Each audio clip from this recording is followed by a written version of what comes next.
নবীজির দিকে তাকায়া এই উম্মতের জন্য আল্লাহ এটা করছেন, এই উম্মতের জন্য। এই উম্মতকে আল্লাহ আখেরাতে শাস্তি দিতে চান না। হায় হায়, উম্মত যদি নবী চিনত।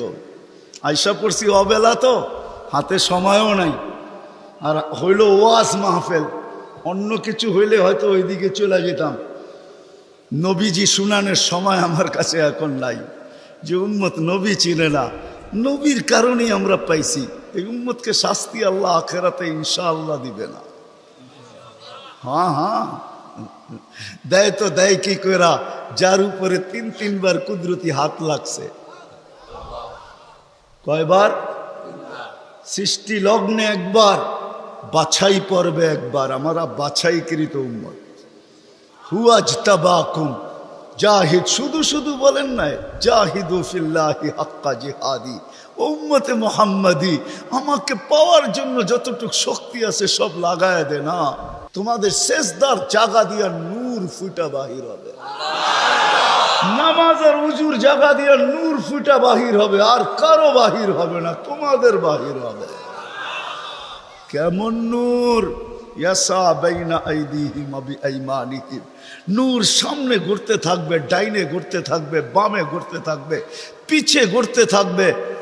রিয়াদুস সালিহিনের কিতাবে হাদিসে আছে, নবীরা পর্যন্ত দেখা আক্কা বাক্কা খাবে। এরা কারা?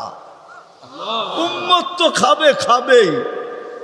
ফেরেশতারা বলবে চিনো না বুঝি? ঠিক না, সবাই শেষে আসছে তো, কোত্থেকে চিনবা? তোমরা তো ওই সময় ছিলাই না। এটা উম্মতে মুহাম্মাদি, উম্মতে মুহাম্মাদি। আজকে এই উম্মত নবী চিনে না, দাবি জানে না। শের জায়গায় চলে আসছি, আর কিন্তু লম্বা হবে না। আল্লাহর দাবি আমাদের কাছে, আল্লাহকে রাজি করো। যদি এই ছোট জীবনটা সুখে থাকতে চাও, আল্লাহ পাওয়া ব্যতীত সুখ হবে না। রব্বে কাবার কসম, যদি আল্লাহ পাওয়া ব্যতীত সুখী হইতো, তাহলে দুনিয়ায় সবচেয়ে বেশি সেলিব্রিটিরা আত্মহত্যা কোনোদিন করত না। সবকিছু পাওয়ার পরেও নিজের পিস্তল নিজের মাথায় লাগতো না। সবকিছু থাকা সত্ত্বেও নিজের টাকার কিনা রশি নিজের গলায় কোনোদিন লাগতো না। উন্নত বিশ্বে কোনোদিন আত্মহত্যার প্রবণতা এত বেশি হতো না। আমাকে বুঝাইতে হবে না, আমি চিনি জাপানে আত্মহত্যা কোন জায়গায় করে। আমি দুইবার যেয়ে দেখা আসছি, পাহাড়ও দেখছি, সমুদ্রও দেখছি। আমাকে বুঝাইতে হবে না, আমি চিনি আমেরিকাতে সেলিব্রিটি কয়জন আত্মহত্যা করছে, যাদের নাম মাটিতে পিতলের অক্ষর দিয়া খচিত করা আছে। আমি ওদেরকে চিনি লস এঞ্জেলিসে। আমি যদি না চিনতাম তাহলে আমাকে বুঝাইতে পারতেন। আমি চিনি এদেরকে। সত্য এটাই, সুখ তো আল্লাহ পাইলে হবে। তাও এক কাপড় দুইজনের, একজনের এক কাপড় না, দুইজনের। নামাজ সালাম ফিরাইতে দেরি, উঠা দৌড়াইতে দেরি করে না। আল্লাহর রাসূল ডাইকা দাঁড় করাইছেন, সালাম ফিরাইতে দেরি, দৌড়াইতে দেরি করো না। কারণটা কি? নামাজের পরে দোয়া আছে, তসবিহ আছে, তাহলিল আছে। আমি কথা বলি, তুমি শোনো না। চোখের পানি ছেড়া দিয়া বলতেছে, ইয়া রাসূলুল্লাহ, দুইজনের এক কাপড়। দেখেন দিলে লাগে কিনা। দুইজনের কয় কাপড়? এক কাপড় দুইজনের।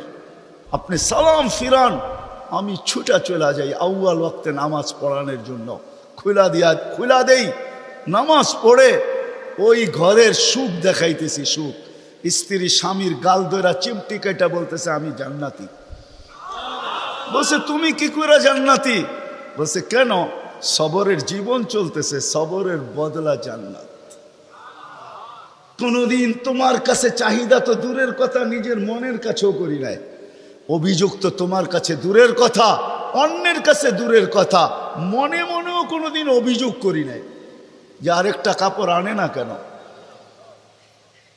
সুখ এটার নাম।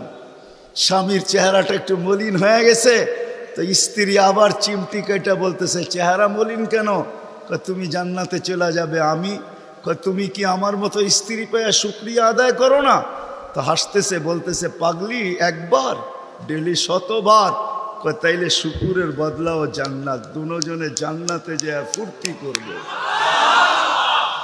আজকে ইতিহাসের পাতায় খুঁজলে পাওয়া যায় ইব্রাহিম ইবনে আদহাম রহমতুল্লাহের জীবন অতি অল্প কথায় চেঞ্জ হয়েছে, পরিবর্তন হয়েছে। উনিও কিন্তু রাজা ছিলেন, বলখ নামী এলাকার বাদশাহ ছিলেন, যেটা এখন ইরাকের অন্তর্ভুক্ত। ঐতিহাসিক নাম যদিও বলখ, বর্তমানে ওই নামে তার নাম নাই বিদায়, চিনতে অনেক কষ্ট হয়। তো উনি অনেক কথায় ওনার জীবন চেঞ্জ হয় নাই, অল্প কথায় জীবন চেঞ্জ। রাত্রে ঘুমন্ত ছিলেন, ছাদের উপরে কারো চলার আওয়াজ ওনার ঘুম ভেঙে ফেলছেন। প্রহরীকে বলছেন, এই গভীর রাত্রে আমার ছাদে কার পদচারণ, এত জোরে জোরে হাঁটে যে ঘুমই ভেঙে গেল।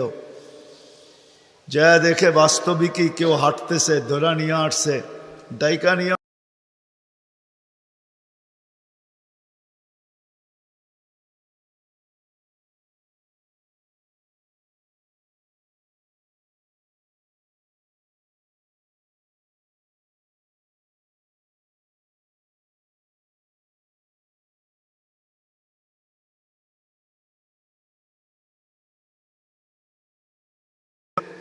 তুমি উঁচ খুঁড়ছে চলে আসছো ছাদে। তো বলছে, মহোদয় যদি আমি পাগল হই তাহলে আমার সাথে আপনিও। তো বলছে, বুঝলাম না, তোমার সাথে আমি? আপনি তো বললেন যদি আমি পাগল হই তাহলে আপনিও পাগল। কেননা বাদশাহ ছিলেন কিন্তু বেয়াদব ছিলেন না, আদবওয়ালা ছিল। তো বাদশাহ বলে, শোনো, আমি পাগল এটার প্রমাণ দাও, তোমারটা তো আমি দিলাম। তো বলল বাদশাহ মহোদয়, যদি ছাদে উট খুঁজা পাওয়া না যায় তো রাজপ্রাসাদে বসে আল্লাহ পাবেন কি করে? এতটুক কথাই কিন্তু জীবন চেঞ্জ। চলেন, এটা তো কাহিনী, হাদিসের একটা দেই। বনি ইসরাইলের এক বদমাশ ছিল, কিফিল নাম, কিফিল, হাদিসের কিতাবে পাওয়া যায়। বনি ইসরাইলের বদমাশ, যে নিজেকে মানুষ বলে কখনো স্বীকার করতো না, বলতো আমার চেয়ে কুকুরও ভালো। কেননা প্রতি রাত্রে তার যৌন চাহিদা মেটানোর জন্য, ব্যভিচারের জন্য তাকে প্রতি রাত্রে সে খরচ করত 50 থেকে 60 লক্ষ টাকা বর্তমান টাকায়। এক রাত্রে একজনকে ধরে নিয়ে আসছে, কামরায় ঢুকায় দিয়া বলছে, আমি প্রস্তুতি নিয়ে আসতেছি। যখন প্রস্তুতি নিয়ে কামরায় ঢুকতেছিল তো দেখতেছে ওই মহিলা এক কোনায় বসে কাঁদতেছে। তো জিজ্ঞাসা করছে, তোকে জোর করে নিয়ে আসি না, টাকা দিয়ে নিয়ে আসছি, কাঁদিস তো কাঁদিস কেন? তো মহিলা প্রতি উত্তরে বলতেছিল, শোন কিফিল, আমি বাজারি মেয়ে না, প্রয়োজনের কারণে তোর হাতে ধরা দিতে বাধ্য হছি।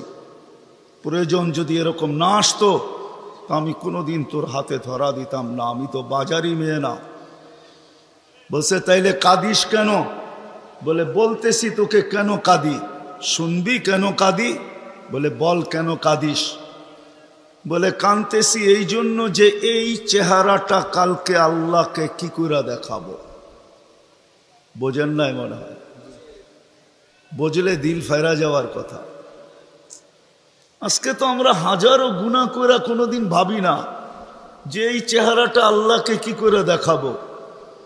রাগ হয় না যুবক, তোমাদের পায়ে হাত রাখি, 24 ঘন্টা নেটের ভিতরে কত গুনাহ করো, নিজের টাকা খরচ করা। বাংলাদেশের প্রত্যেকটা ঘর, গ্রাম নাই, গঞ্জ নাই, শহর নাই, খুব কম ঘর পাওয়া যায় আজকে ওয়াইফাই না আছে, ঠিক না? কি বিনা পয়সায় ওয়াইফাই? আনলিমিটেড গুনাহ করার জন্য ওয়াইফাই, আনলিমিটেড ইন্টারনেট চালানোর জন্য না। যুবকরা বলে আনলিমিটেড দেখতে হয় তো কত টাকা দিয়া নেট কিনবো। আনলিমিটেড গুনার জন্য ওয়াইফাই সবার ঘরে। এই মজমায় একজনও তো বলতে পারবে না এরকম তো আমরা কেউ নাই যে গুনাহ না করি। কি বলেন? হ্যাঁ, মুহাম্মদুর রাসূলুল্লাহর কারণে বেঁচে গেছি। কুরবান যাও মুহাম্মদুর রাসূলুল্লাহর উপরে। এই রসুল যদি আমাদের নবী না হইতেন তাহলে কোনোদিন মনে হয় এই হাদিস আমাদের কাছে আসতো না।